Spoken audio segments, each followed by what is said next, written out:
Hi, my name is Adjei Bram, and I am under 40 CEO.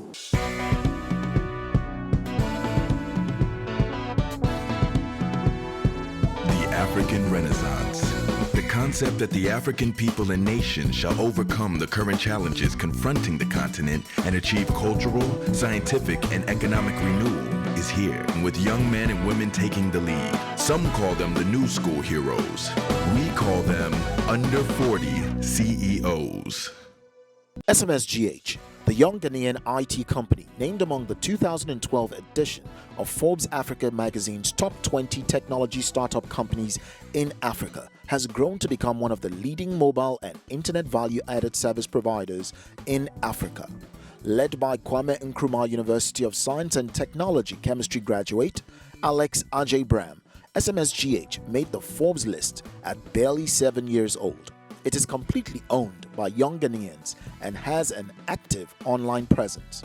It also provided on-the-job training for several fresh IT engineering and programming graduates, while it provided 23 of them full-time jobs. The fast-growing indigenous startup has run on the back of its three major platforms and applications: My Textbox, Jump Fund, and Empower Payments, which have grown its customer base to over 25 million across 4 African countries, including Nigeria and Cameroon in West Africa and Kenya in East Africa.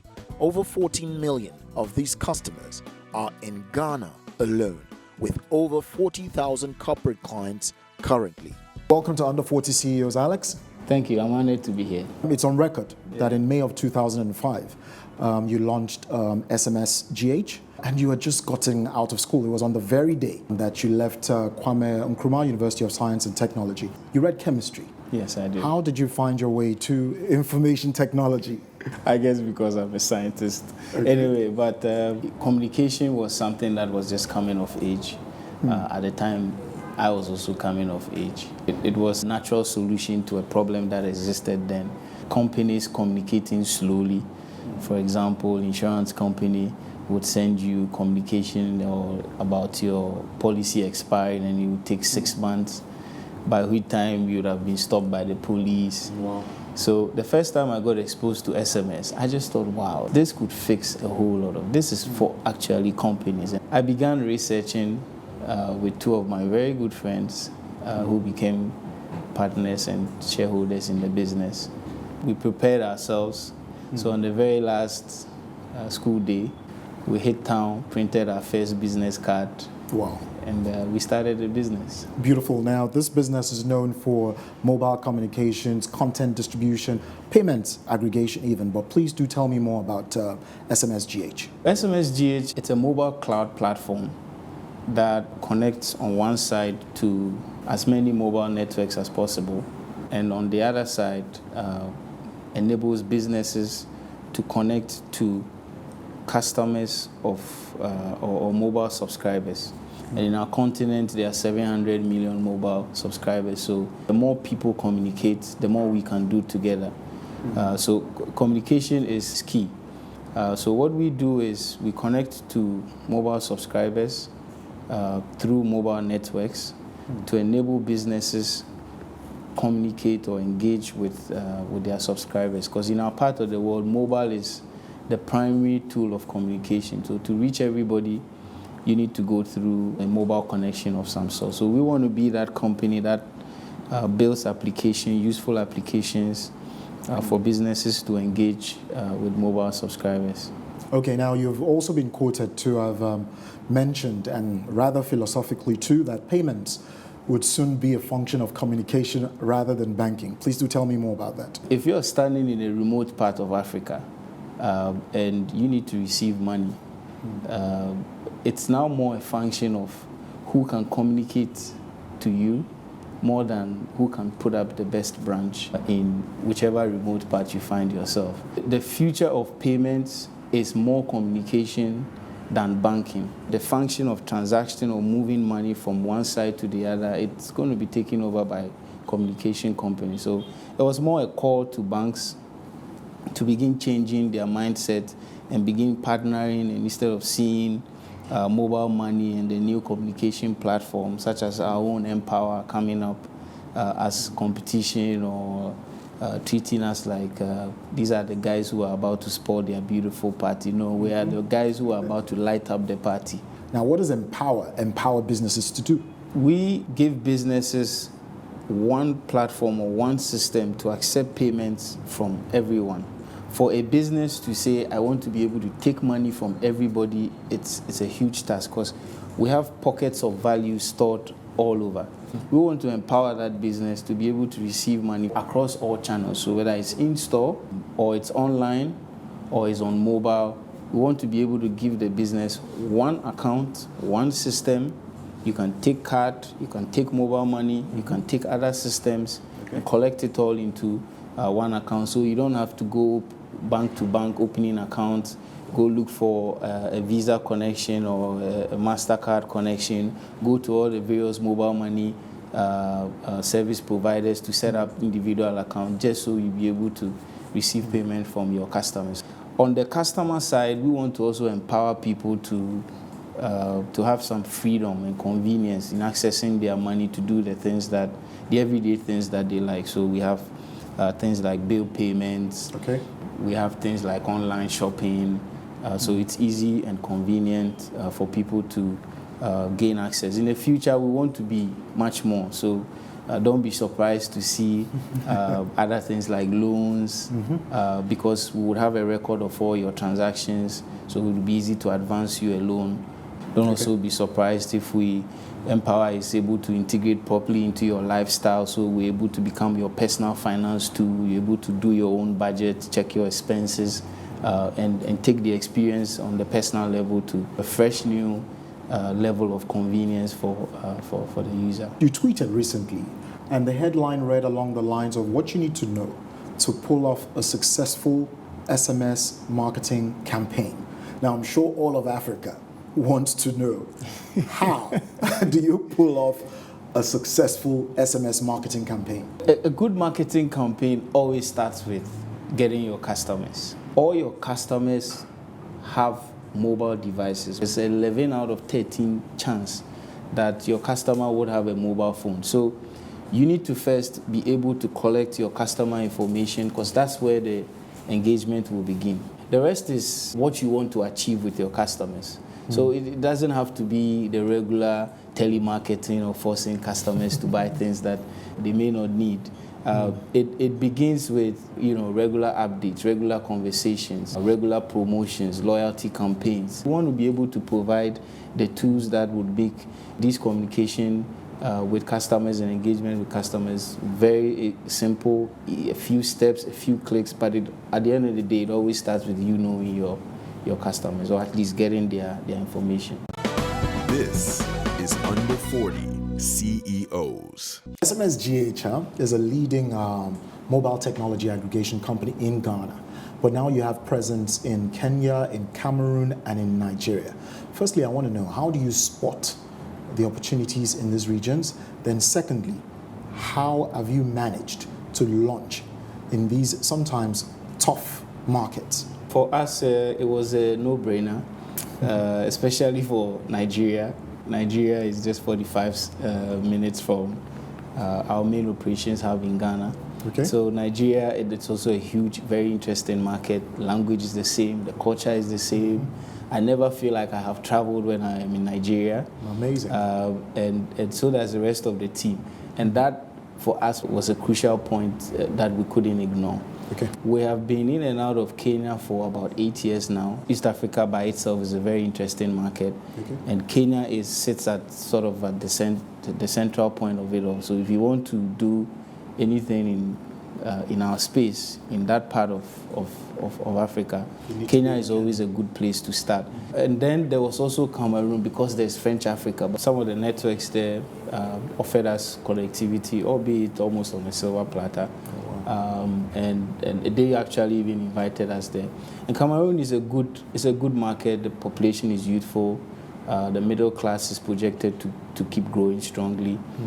So it was a good time to also enter that market. And so we have our eye on these 4 markets to develop these over the next 5 years, to make sure that we have similar operations as we have here in Ghana in these markets.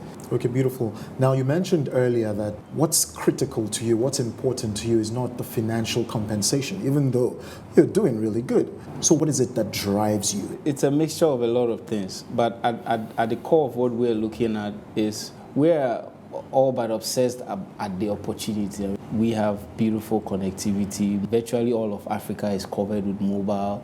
We have these devices in our hands. We think we can't forgive ourselves if we leave innovating on mobile for a company outside Africa to figure it out, because we want to be able to figure it out. And that opportunity, I think, drives us more than the potential rewards of building a big revenue-generating tech company. We're also obsessed about building a world-class company. Revenue is good, but our focus more is re-injecting that revenue back into the business, just like we've done from day one, to keep reinvesting a huge chunk of our revenues to keep the business growing, to expand the frontiers, get into more businesses, change the thinking and the lifestyle of how businesses communicate with their subscribers. We're also building tools that leverages mobile connectivity, albeit to help businesses and people also do more. And I think that drives us more than anything else. In 2012, Forbes Africa recognized you and named you amongst the top 20 technology startup companies in Africa. Now, what did that do for you? And then what did it do for the firm? That was a huge surprise, actually. I was driving off to the barbers on the Friday that, sometimes as an entrepreneur, once in a while you get a little depressed by position or things not happening the way you had planned them. So I was driving off to the barbers in one of those moods, playing my slow music in the car. And, a friend of mine just calls me severally, so I call him back like, hey, you should have listened to the radio. You guys are on Forbes. I say, Forbes, on for what? You've been listed. I said, oh, really? Anyway, so that was pleasant, because it was one of the first technology startup lists, and it was continent-wide. So we were very happy. I was very excited about it. This is Under 40 CEOs. SMSGH is preparing to outdoor even more applications, and as Alex said earlier, it is delivering value to clients that drives the ambitious bunch at SMSGH. In July of 2014, you said, and I'd like to quote you, that SMSGH has almost 40,000 corporate clients. Now that's huge. Who are your clients? Our clients cuts across various industries. So the big obvious ones are banks and the financial institution, non-bank financial institutions, social groups, societies, clubs. We also have schools, utility service providers, all sort of SMEs that use our platform to achieve different things. But the biggest amongst our customers are largely corporate enterprise, large enterprises. They control a lot of the traffic on our network, but we're seeing a rise in the SME sector. Some of the SMEs have interesting and large customer base that sometimes surprises us, but it is growing, which just confirms the growth of mobile in Africa and the importance it's going to play in our future. How has travel and interacting with diverse cultures added value to you as a person? I think traveling always changes your perspective about things. Sometimes you could, have a very narrow view of how things are done and what opportunities there could be out there. Traveling always opens your eye. I have traveled to at least 12 African countries. Wow. And every country is very different. The cultures are very different. The people are different. The perspectives are different. Traveling to developed countries gives me a hint of ambition once in a while. It kicks you that, hey, my friend, whatever you think you have achieved, you are far behind. So you need to either double up or do things the right ways if you want to get to where these people have got into. Okay, now, while on this is what I call the CEO journey, what are those key challenges that you've had to overcome to make the strides that you have so far? A few personal sacrifices, a lot of hard work, dedication, responsibility and discipline. I think regardless of what a business does, as long as it's for public good, it needs to be managed well and it can turn into a great business. Okay, human resource is a key element to consider when building an enterprise. Now, how do you hire? If you had asked me a year ago, I would say talent was our biggest problem. Coming by the right talent who are ready. Because our industry is new and because there are not a lot of companies in our space, it's so hard to come by certain types of professionals. For example, we spent years looking for a technical writer. Apparently, it's not a very common, There aren't a lot of software engineers, for example. There aren't a lot of people that come ready. But it's developing, and I think, like I tell the staff here all the time, we have to keep at it because we're just not building a company or making one company successful. We're actually building an ecosystem. We need to create that ecosystem that will have a pool of talent, and once we have that, we can do anything we want. And it will be easy for a lot more other companies to also come up and thrive. What would you say is your leadership style? I like to know every little detail. I'm a freak for information. I think that a little information is dangerous. I want to know everything. Right? So I'm the guy that wants to get involved in what's happening. And when I don't know, I feel like I'm not managing well. So I strive for knowledge. I like people who are responsible, so I like to keep people responsible, especially to what needs to be done and what they have said would be done, and what we can also expect to get done. I'm the one that wants to get to know everything, so I want to be down there knowing what's happening and be everywhere within the company. Okay, beautiful. Now, I'm sure that as a leader, I have failed. I'm sure you failed too. So tell me about your failures as a leader. There are so many stories that I can share, because over the years I've had to learn about HR myself. I had to learn about dealing with people. There are so many failures on that. Even on the industry approach for product. Between 2006 and 2009, we spent so much time and effort building so many applications, because I pushed the team to think that was the way to go. With time, we figured, no, this was not the way to go.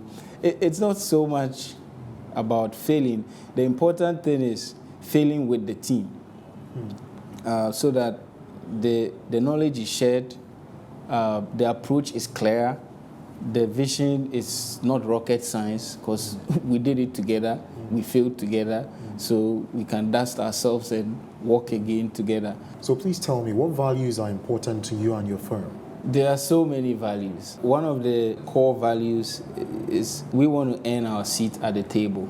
We don't want to buy our way in, bamboozle our way in, or get some phone calls to get us in.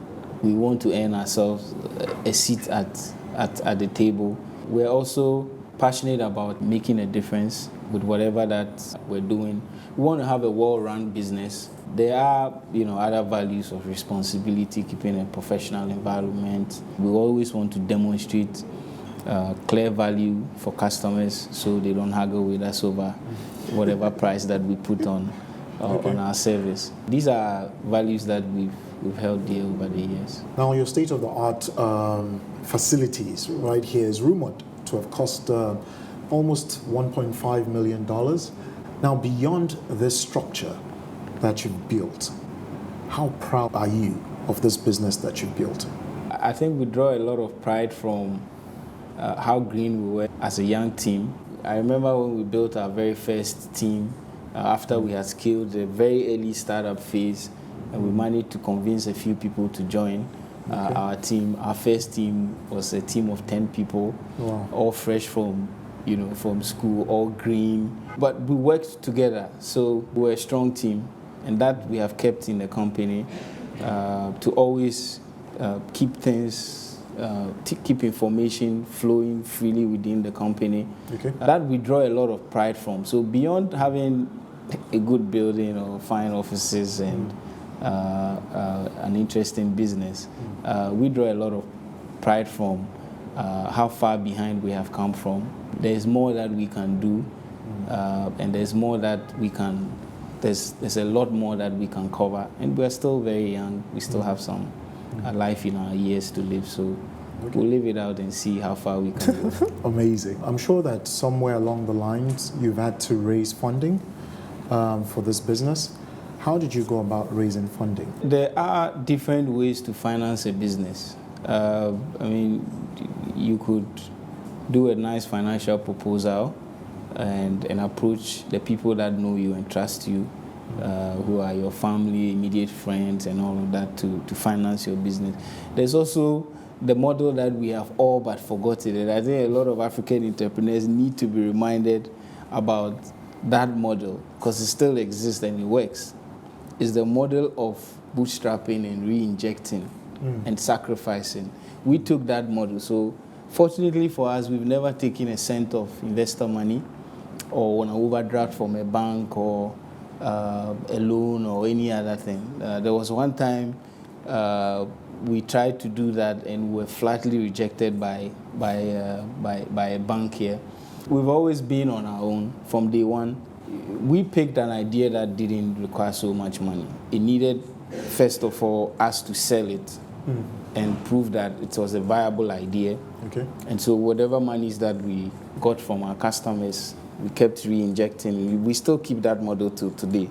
Re-inject it in the business, reinvest it to grow it. That's how we financed our business from day one. You've been let down by a bank before, but tell me, what's the biggest letdown you've had in your career so far? There's been a few, disappointments. I remember when a bank came to Ghana from Nigeria, and we had pitched the idea of transactional alerts, and they finally decided to do it, and we're not the company doing it for them. That was a huge blow because we had given them the whole system, the whole architecture, and I remember telling Ernest and Leslie, my partners then, that, you know what, business is not about today. It's always about tomorrow. So let's go back and make sure that the next bank that wants this, we are the guys. And it came. So we had the biggest market share when many of the banks wanted to go transactional alert. But these are some of the disappointments that we've had over the years. This is Under 40 CEOs. We know Alex prefers to start a business with lean resources. We know his firm is a multi-million-dollar firm. We know what drives him. But what does Alex do with his downtime? How does he enjoy the resources he works so hard to earn? I seek to find out. All right, so I have a few quick-fire questions for you. What do you love to eat? I'm a big fan of yam. Some good local stews. So how would you describe your style? You'd find me mostly dressed normally. Okay. I'm not the most fashionable guy, I would say. What's your favorite brand to wear? I like TM Loewen. For shoes, I prefer Timberland and Clarks. For t-shirts, I like Lacoste. What's your favorite car to drive? Audi. What's your favorite travel destination? It would be Nairobi. What's your favorite book of all time? Cain and Abel. It's a book written by Jeffrey Archer. So what book are you reading right now? I read books that fix challenges I'm facing at work. So lastly, I would like to know, Alex, what makes you happy? I feel most happy when I'm with my family at home with my son, and I end up spending a lot of time doing that. Okay. Thank you for coming on Under 40 CEOs, Alex. Thank you for having me. Hi, my name is Adjei Bram, and you can be an Under 40 CEO too.